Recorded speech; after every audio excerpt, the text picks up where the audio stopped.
Bu yilgi kirish imtihonlari qachon bo'ladi degan savol ayni paytda barchaga qiziq. Keling, hozir aynan shu haqda gaplashamiz. Ayniqsa testga tayyorlanayotgan har bir abituriyent bu videoni oxirigacha ko'rishi shart. Xo'sh, bu yilgi imtihonlar sanasi qachon? 2025-yilgi test sinovlari 14-iyuldan 25-iyulgacha o'tkazilishi kutilmoqda. Bu haqda Ta'lim va malakalarni baholash agentligi vakili Jamshid Odilov rasman ma'lum qildi. Xo'sh, imtihonlar qayerda bo'ladi? Test o'tkaziladigan binolar ro'yxati allaqachon shakllangan, ammo imtihon sanasi va joyi haqidagi aniq ma'lumotlar ariza topshirish tugagach e'lon qilinadi.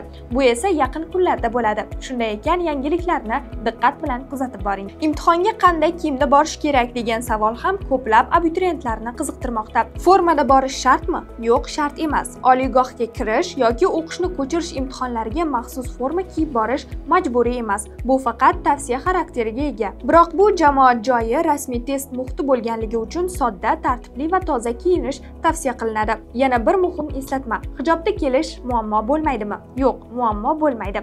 Avvalgi yillarda ko'plab ayol qizlarimiz ro'mol yoki hijobda testda bemalol qatnashgan. Bu borada hech qanday cheklov mavjud emas. O'zingizni erkin, qulay va ishonchli his qiladigan kiyimda boring. Testga nimalar olib kirish mumkin? Bu ham juda muhim masala.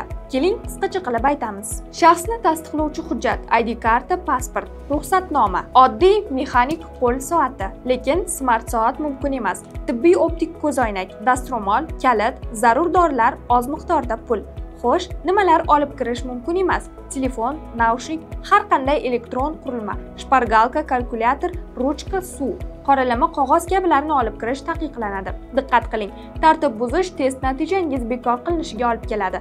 Ehtiyot bo'ling. Agar bu ma'lumotlar sizga foydali bo'lgan bo'lsa, videoga like bosing, kanalga obuna bo'ling, yaqinlaringiz bilan ulashing. Yana qanday savollaringiz bor? Izohlarda yozib qoldiring. Biz siz uchun har doim shu yerdamiz. Oliygoh.uz abituriyentlar uchun haqiqiy yordam markazi. Imtihongacha va undan keyin ham doimo siz bilan birgamiz. Bizni kuzatishda davom eting.